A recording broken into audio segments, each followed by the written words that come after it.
Great. Hey, welcome everyone. So great to see that we have so many signups. I think we had over 300 of you signing up for this webinar today. And me and Nina are super excited about this new endeavor that we have with Nordic Business Ethics. So we're trying something new. We're actually launching a learning series, and this is first of three on the learning series on AI that you are now joining or listening to when you are watching the recording. And we have felt that some of the discussions that we've had, we kind of leave it and we feel we could have just kept on going. There is so much more nuances to discuss that we need to explore. And now with the topic of AI, we felt that this is not something we can cover in just one of our wonderful webinars, but we decided to divide it into three series.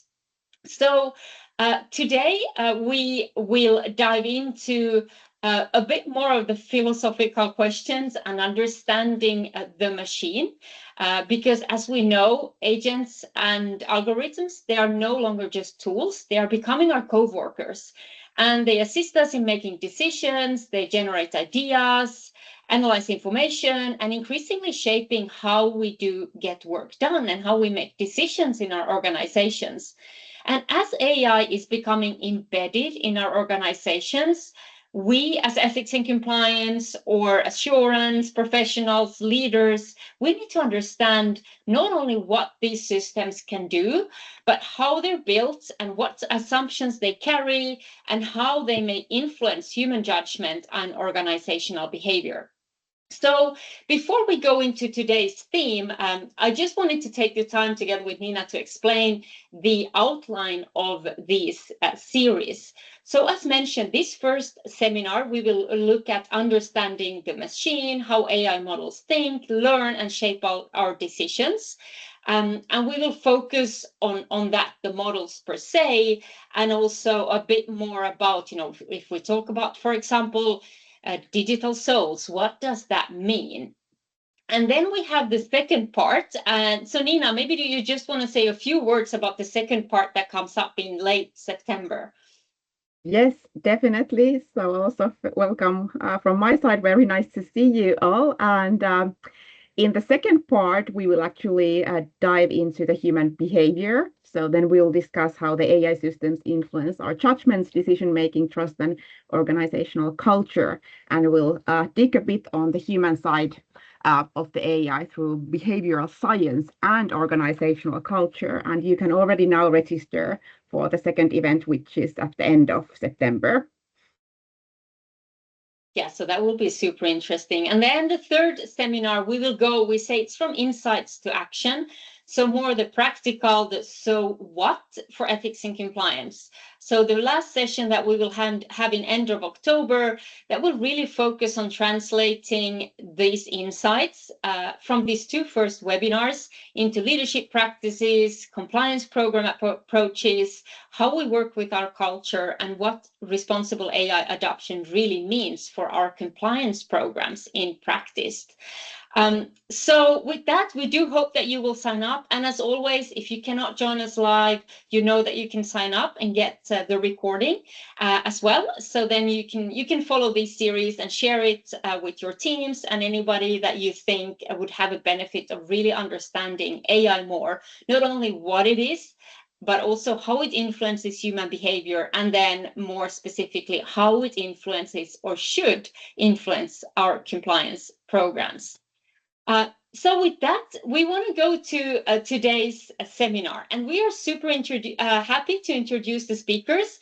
We have a bit of a challenge with our second speaker, but we do hope that Magnus Alskog will be able to join us soon. Otherwise, we have a stellar expert here that can cover it up. But Magnus, his perspective is really about machine learning per se. So Magnus, he is a machine learning and AI expert, has more than 15 years of experience working with telecoms, AI, and preceding data-driven technology. So he has worked with AI, as he said, for the last 10, 15 years. So it's nothing new for him per se.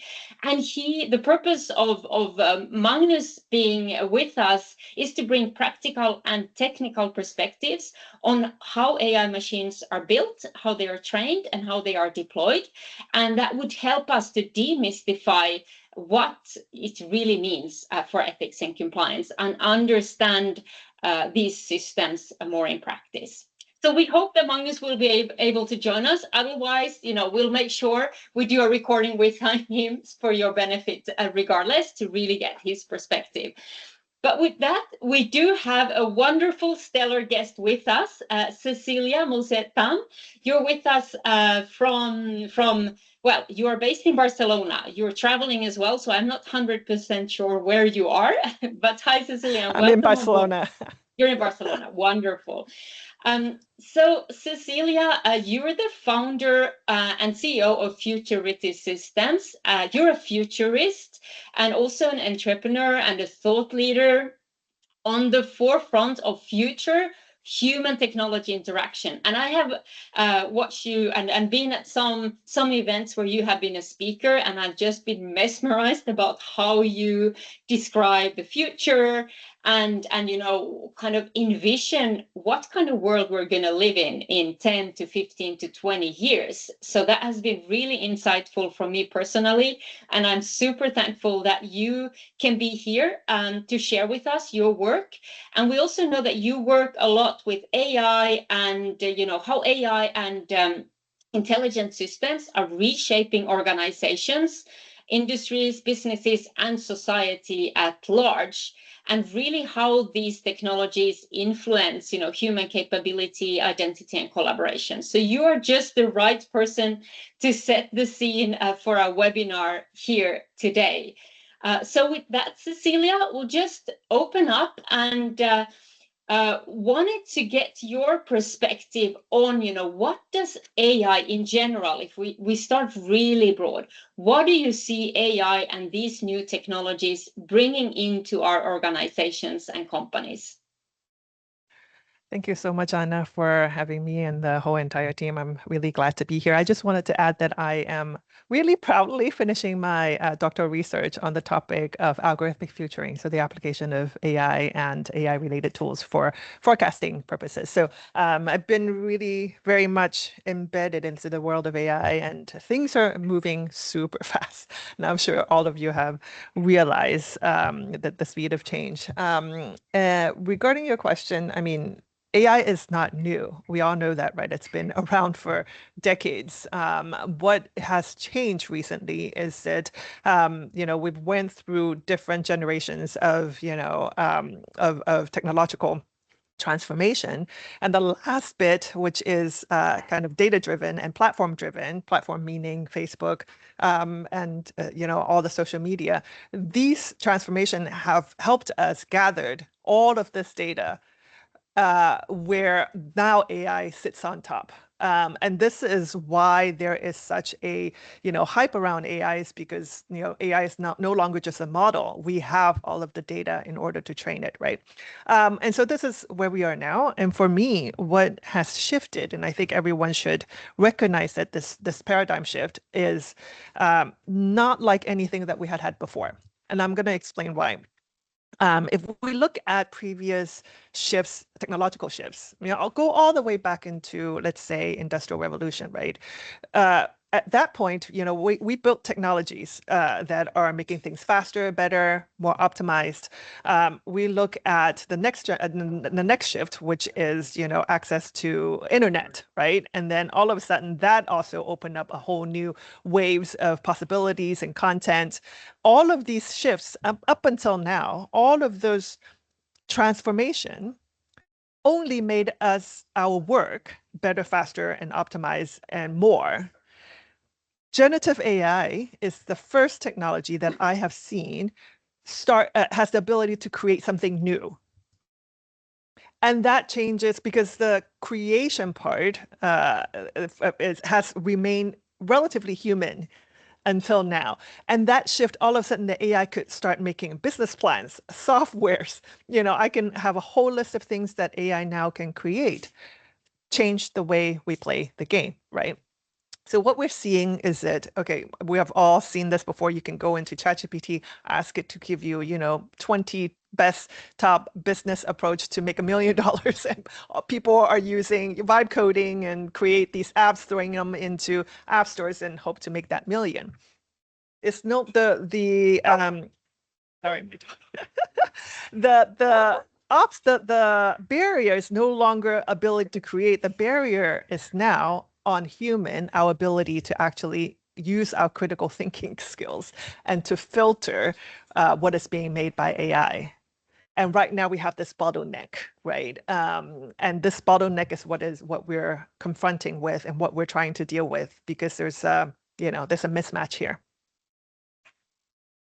Yeah, that's very exciting. I think it would be great to give the floor also to our audience. We got already our first question on the poll. And having said that, just want to remind everyone online that you have the great opportunity to ask Cecilia almost anything.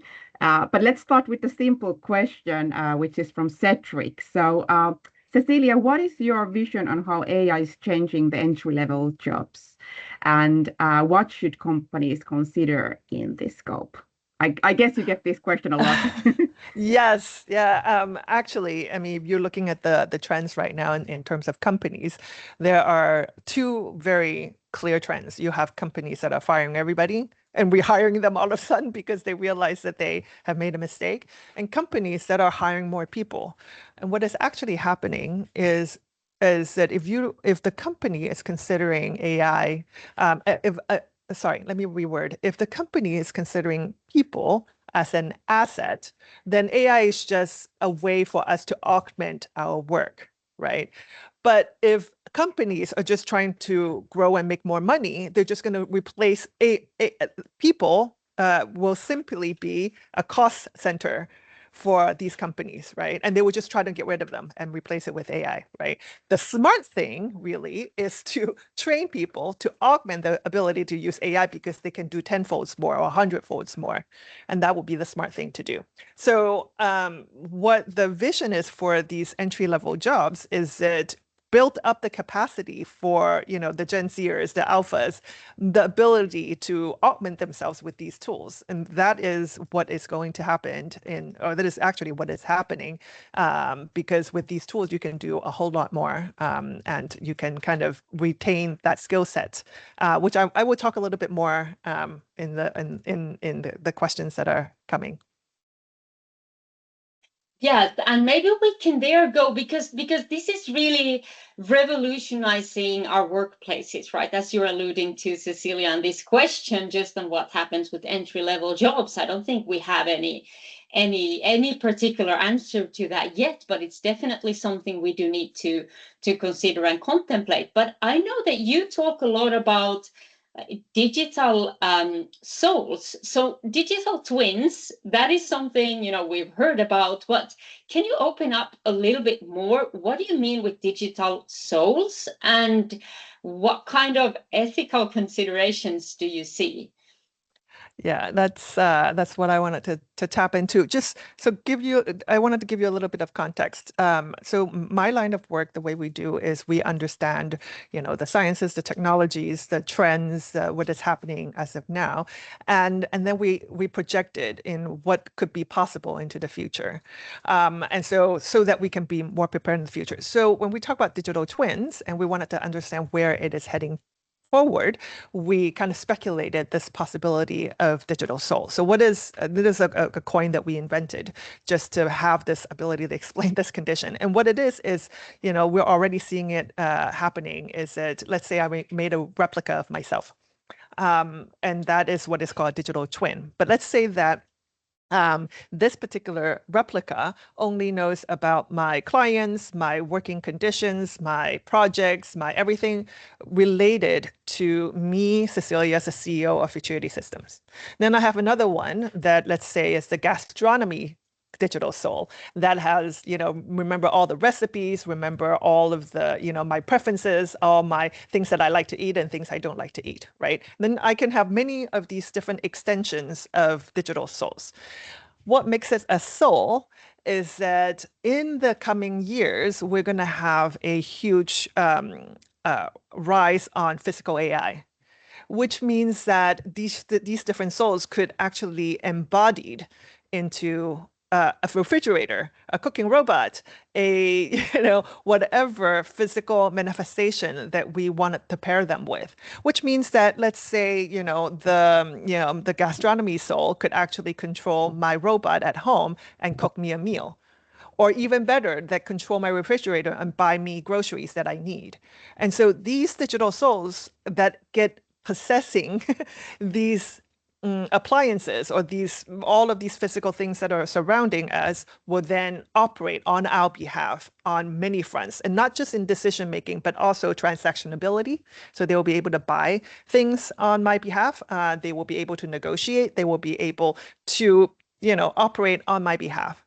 And so imagine what that would like in a workplace, right? Instead of me coming to work, or instead of me coming to this webinar, maybe I have my digital soul speaking on the next round while I'm sipping pina colada on the beach, right?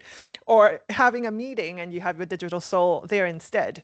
And this is already happening. People are, creating agents of themselves, and these agents can operate with or without them.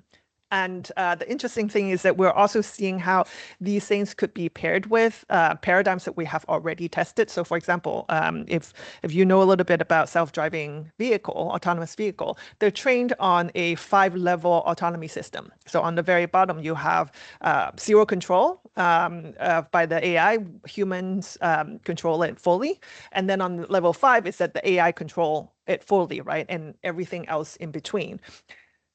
We're starting to see how these different levels of autonomy are being given to these AI agents or these digital souls, and how they could, have their operative, I guess, autonomy in the workplace. And some of the ethical questions that we need to start having conversation over is who owns it? The company or me? Yeah. And what happens when I leave the company? Does the company retain it? Who knows? If it still continue, does it make a salary? and after I leave, Yeah. does it continue? Do I get a royalty fee at post company leave? But if something goes wrong, who's liable? Right, me or the company, right? All of these kind of questions we actually need to start having now when this particular scenario will happen, and it will happen. It's a question of when. Yeah. Yeah. And I think that is so interesting when we are now. I think it happens a lot, for example, in customer service jobs already, when agents are being trained on how customer service agents are doing their job, and eventually becoming better and better. And I think in many instances you can still select to go to a human, and many of us still prefer that, because sometimes you end up in an endless loop. But as you're saying, if an agent is trained on me and me doing my job, and then the company can get rid of me, it's kind of that's already a dilemma there, right? 100%, 100%. And then there's also this issues that we have been dealing with forever, which is biases, right? We know that these models are built on data that has innate biases built in. And so as you accumulate all of these biases, well, what will happen? What is the control mechanism to make sure that we override some of those biases, right? So if you imagine that, let's say that I am someone that is racist, and the agent is built on top of me, will that agent have transferred all of my biases on them, and on the operational level, what kind of impact would it have? So those are the 3 main things I think: is identity, ownership, and biases. Yeah. Yeah. And one thing, and this is something, Nina and me, when we explore how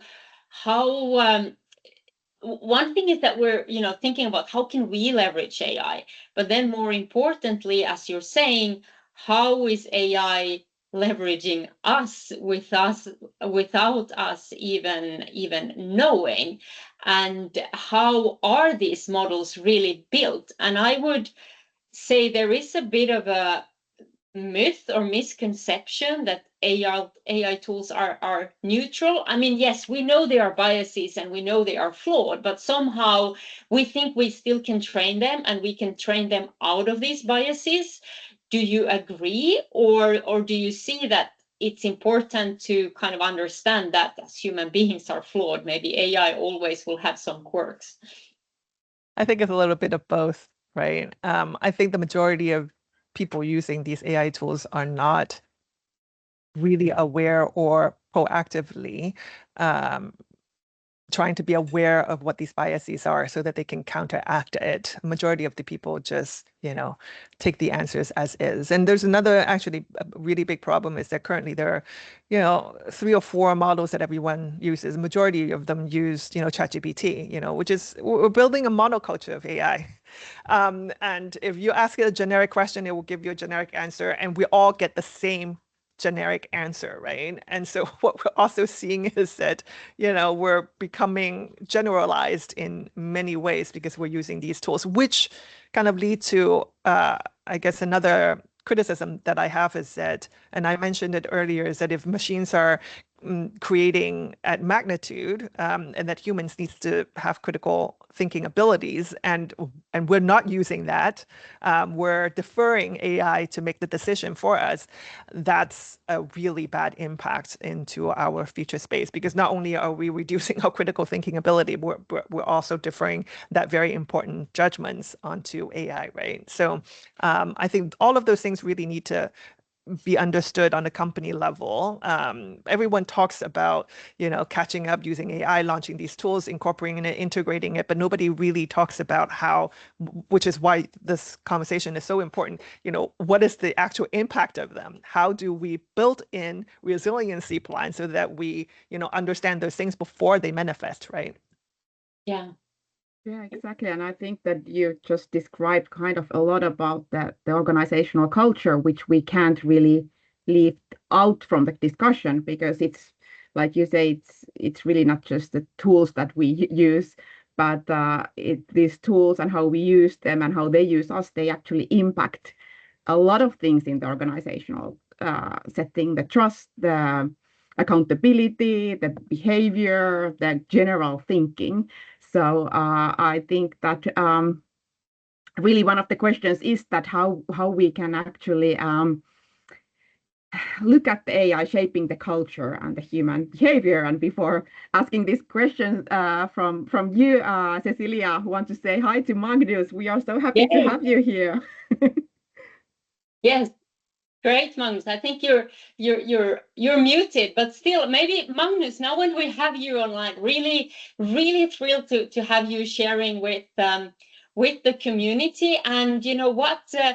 Before we go into the cultural aspects and really how AI is influencing culture, Magnus, it would be really interesting to hear, like, for a non-technical leader, to demystify these tools that now are deployed with rapid speed. So what would you say is the most important thing to understand about how modern AI models are built and trained? Sure. First of all, thanks for having me. Well, when it comes to how modern AI systems are built, I think we should separate them into maybe 2 parts that I think are both really interesting by themselves, but also very important. The first part is obviously the models that we keep hearing about. It's OpenAI, it's Anthropic, we have Mistral in Europe.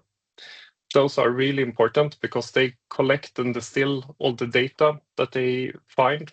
Basically, they try to find all the data that's available, written words, movies, whatever they can get their hands on, and they distill it into facts and values and assumptions, etc. But then the other part that's growing and becoming more and more important, that's what a lot of these companies call the harness, or the environment where the model is running. And I think we should try to separate them a bit, just because the models we hear so much about them, how fast they're getting better.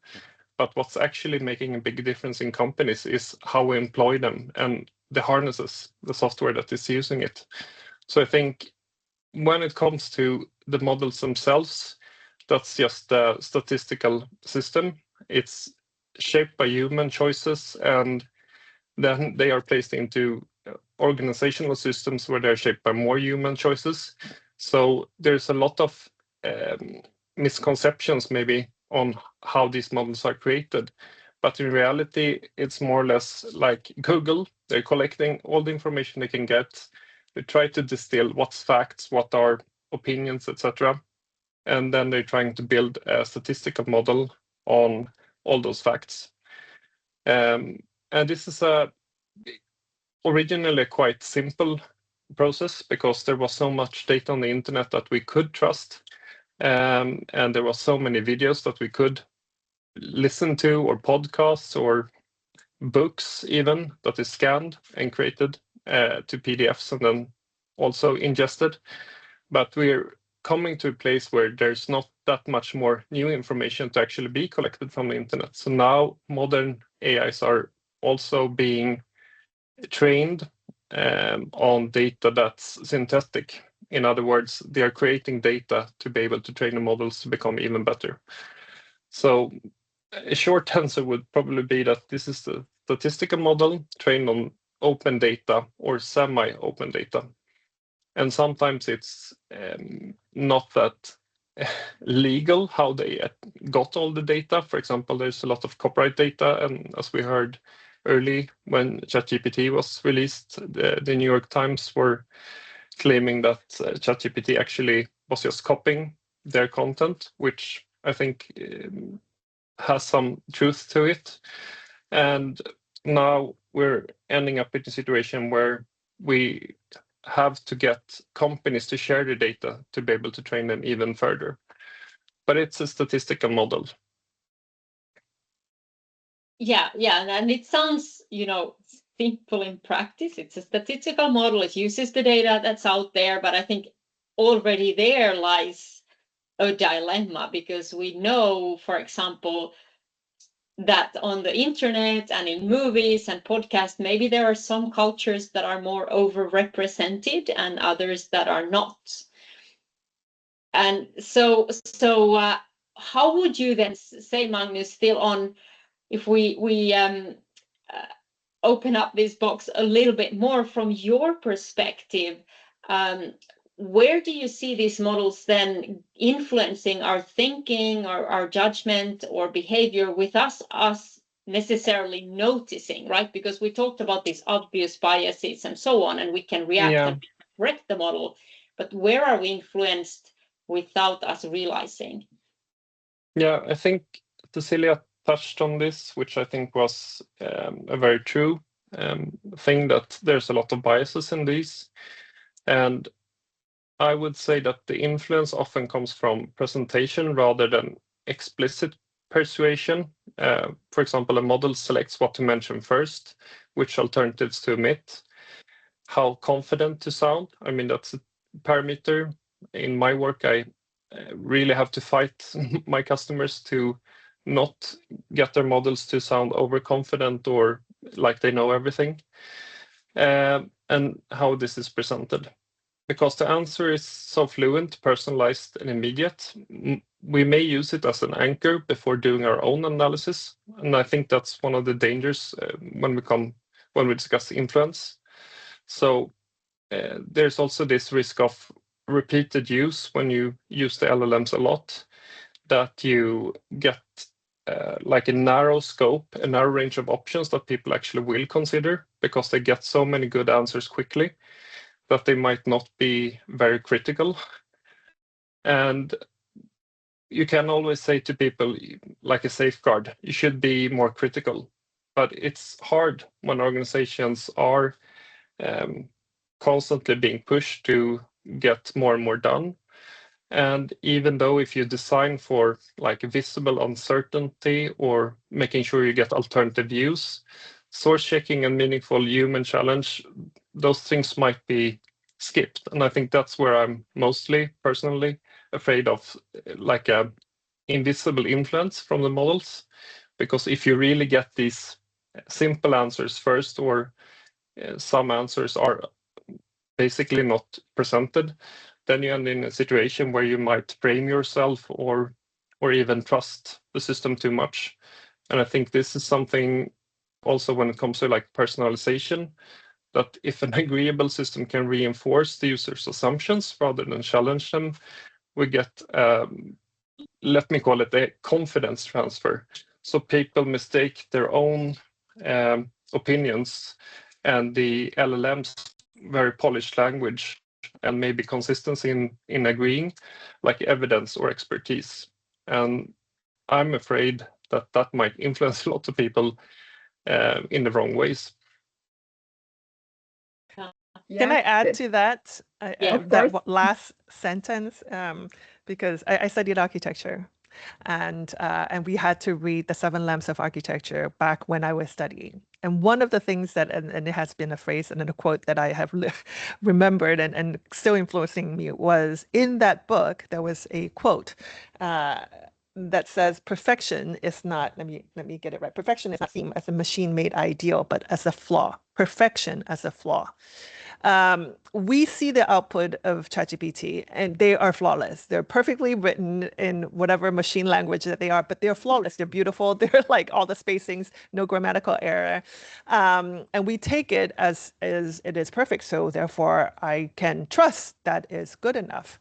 And that perfection is now considered as a flaw. People are starting to purposely and intentionally add little mistakes so that it looks more human, right? So when we're talking about behavioral shift, it is affecting us to be more flawed because human has flaws. And so I find it really interesting that, we're trying to reach an ideal and now AI is making us, appreciate our flaws more.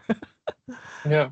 And Cecilia, building on that, I just want to ask you, what was your first, like, let's say feeling, what was your first impression or feeling the first time you talked to ChatGPT when it added all these human errors into the speech? Like it pauses, it makes little sounds, it repeats itself. Do you agree that that's a part of the influence, trying to make it sound like it's a person you're talking to, and therefore you should For listen to them? sure. I mean, my brain broke a little bit. I mean, it was a moment when I had an 11 lab agent. So I was talking to myself. So I trained my voice and I was talking to myself. I got so weirded out I had to get up and I went to the opposite side of the office just so that I'm far away from my laptop because it freaked me out quite a bit. So absolutely, absolutely. And on that front, I mean, I think also we've talked a lot about how all of this will develop and shift how we behave as humans. And I think we also forget that, what about from the perspective of the AI, right? I know it's crazy, but hear me out, Magnus, especially. Like, I would love to get your perspective. We did a piece where we looked into 10 years from now. So 5 years from now, 2030, 2031, more or less. And we imagined, let's say, an AI coworker writing a complaint in the company about their human coworker, right? And so you can imagine the AI would say things like, "Oh my God, humans are so emotional, and they only work, 40 hours a week, and they take vacations, and then they don't take criticism well." And there's like a whole list of things that, imagining a world where AI human coworker have to coexist. And not as an AI assisted tool, but as its own entity, has its own autonomy. What would this world look like? Because human will always be less good, right? In certain things that machines will excel. So I just wanted to kind of plant this potential futures on all of you. Yeah, and that's one of the, if we're on the topic of influence, I think one of the things that also becomes like an influence, it's the feeling of that everyone will adopt AI. So speed matters more than we're actually doing it right.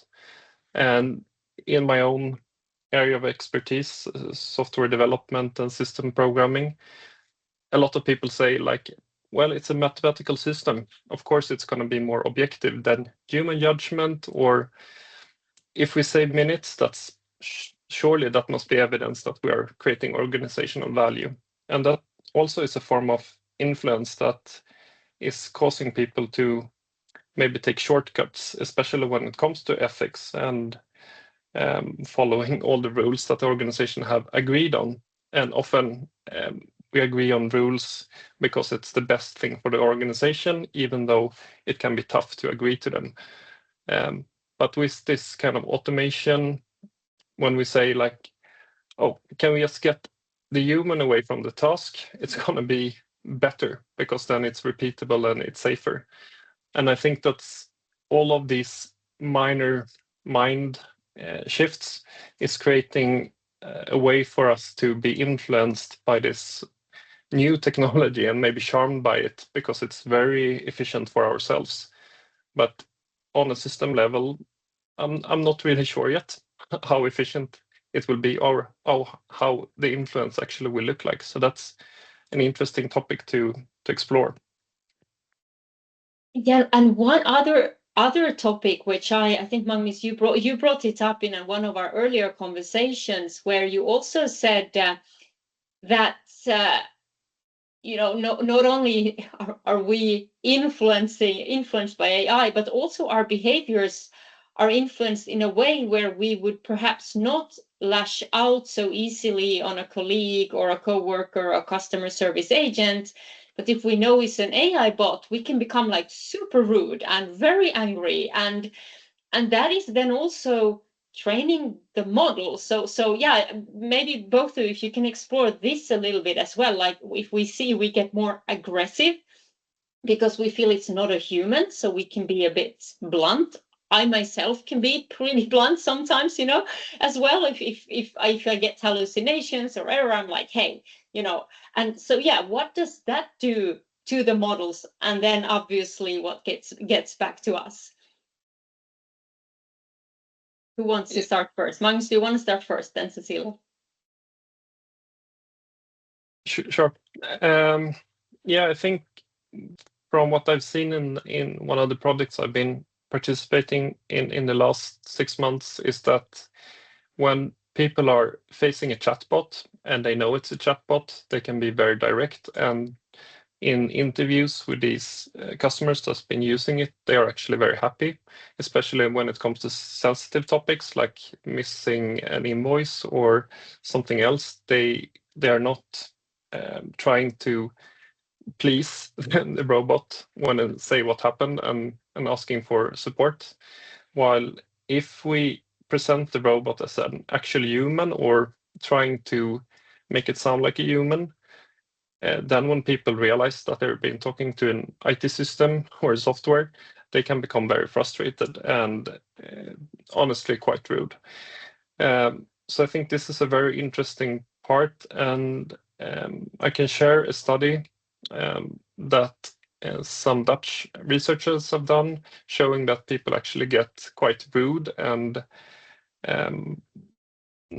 not on their best behavior when they're talking to these automated IT systems. We're not sure, the people I work with or in this research, if that's because people get really frustrated when the machine doesn't understand what they want. But what we see is that there is a clear risk of a spillover effect. So people who are rude to the robot or the machine, when they get to talk to a human, that spills over and they become rude all the way down. And I think this is an interesting part on how we should work with ethics around support agents or all form of communication, etc. We're also seen in some studies that people can tell the machine that I'm allowed to get this discount, or I'm allowed to get free shipping, or I'm allowed to get this thing for free, even though it's against the company rules.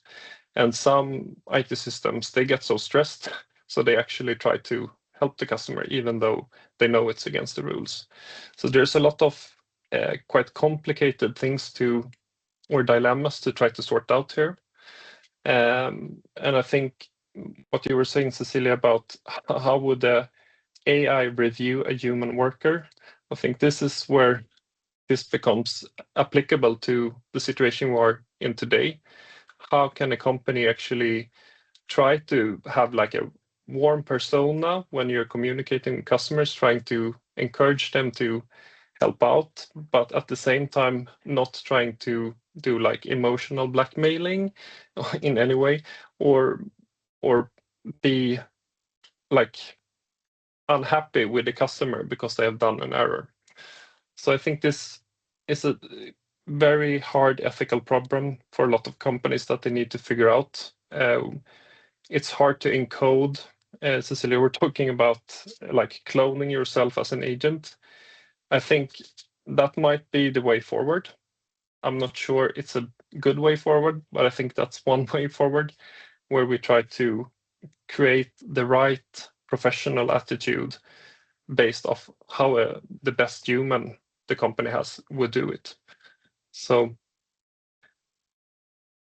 it's an interesting dilemma to discuss.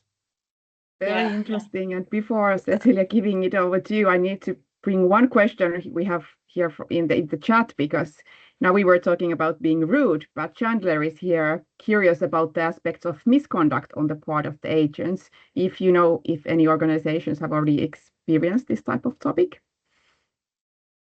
Yes, there are actually several examples of misconduct, and one of the most blatant one that was in the news 2 weeks ago is that one of OpenAI's chatbots, where they left it loose on the internet to do some work, and it turns out it hacked another IT system. And in the US, there's this is a felony where you can get a lot of jail time. Maybe one of the most famous ones is like Aaron Swartz, that hacked a system in the 90s and got like 200 years in prison for it. But now there's an agent doing it, and OpenAI saying, oops. So I think there's a lot of proof of misconduct, and I'm not really sure where this will end up yet. I think there's like a magic aura around OpenAI and Anthropic in the United States that makes these companies safe from persecution in some situations. But I think we will see a lot of misconduct being done by agents just because they don't have the ethics or know all the rules, what's allowed and not allowed. So I think this will probably happen more and more. Well, yeah, so we better be careful. Yeah, we have only 3 minutes left from the schedule and so many questions in the chat and in our list. But I don't know about you, Anna, but I think this one question from Michaela is very important and very nice way of maybe summarizing the whole conversation. Because Michaela is asking, what is the value in the context of AI when we talk about the whole what value this is bringing, and it would be great to hear kind of your final reflections on how do we see the value when we are talking about the kind of being more efficient and reducing jobs and things like that. How should we look at it? Can I just jump in here and quickly maybe broaden the question a little bit, because this is something that we have done a lot, is asking not only the value, but the definition of good. What is, how do you even define good? From whose perspective? From the companies, from the employees, from the user, from the clients? And this is very important because each one has a different agenda, has a different definition of what is valuable to them. And so this question is really interesting because who is the people that are building, or the technology, or the businesses that are building these AI systems are the ones that are defining what good is and what the value should be. And so what is left of us, right? The consumers, the users, how do we participate to this definition of good and this definition of value? I'm going to throw it back at you, I guess. Yeah, I think this is the like million-dollar question, right? What's the value? I think what we're seeing is a lot of automation becoming much better, and I think that's the real value. And I think we will have a lot of people who get augmented with AI and become much, much more productive. But I'm also afraid that we will have a group of people who will be automated out of a job. So there's the divide, I think, between what I think is good, that we become maybe more efficient and we can focus on core human decisions like planning and looking forward, and we can automate away a lot of things. But I think the risk with a lot of these technologies is that there are some companies who become very powerful, and I think that's what we have to, as all employees and all people working with compliance and ethics, we should be happy that there are rules and try to make sure that everyone follows the rules. And the value is still going to be in automation rather than anything else, I think. Yeah, I guess this is something we will continue discussing and debating, and also see obviously over the course of time. But before we conclude, Nina, do we take quick reflections from both Cecilia and Magnus on what do you think ethics and compliance professionals should start doing differently as AI now is becoming in a reality in our organizations? Just quickly, what should we all do differently starting from now? Magnus, do you want to start? Sure. So I think ethics and compliance they've gone from something that's important to the board of directors and maybe the CEO to make sure that there's no risks, like being risk averse, to an organization that has to shift more to also forming how we actually use AI in the future. It's going to be a much more important role. And I think assessment on what AI systems we use, how should we use it, and who should use it, is becoming like a critical function in a lot of the teams I've been working with. And here we need people who are grounded and have management attention and can make these decisions. I'm not saying there shouldn't be like a people who are stopping people from using AI, but there needs to be some kind of regulations and mechanisms to control the risk here. And I think the ethics and compliance community at large has to step up and take this role. I don't think we need to be more technical, but we need to find a way to discuss these topics with a broader part of the organization. Not just go to legal and say this is what we can do and not do, or the salespeople or new markets, etc. We also have to look much more inside the corporations and make sure that people understand what ethics are surrounded with AI and different models. Yeah, to step up. So Cecilia, what's your giveaway to us? I'm just going to add on with what Magnus had said. And I feel like ethics and compliance have been kind of playing catch up to the technology, which is going much faster. And what I think organizations really need to do is to be a couple of steps ahead. I know it's really hard, but this is an exercise that we do, is that we take, whatever technology that is at play, and then we imagined almost like scenario planning of like, potential misuse. How can it be hacked? How can the system be, overridden? And then think of all the possibilities of how those things could play out, and then apply, the regulations and solutions on top of that, so that they're not just, on a reactive basis of like what is happening tomorrow. If not, they have a little bit of a runway to plan those implementable solutions. Yeah. Well, great. Yeah. Well, thank you so much. At least you've given us a lot of tools and a lot of food for thought as well. So thank you for joining us. And Nina, I'll hand over to you to conclude. Yes, thank you for both of you. It's been a very good conversation. And the best part is that we'll continue in a month with all of these insights and forthcoming questions. And then we will be joined by Amit Goldenberg and Mikaela Alberg to continue the conversation around understanding the human behavior. So thank you everyone for joining today, and I'll see you soon again. Thank you. Thank you. Thank you, everybody.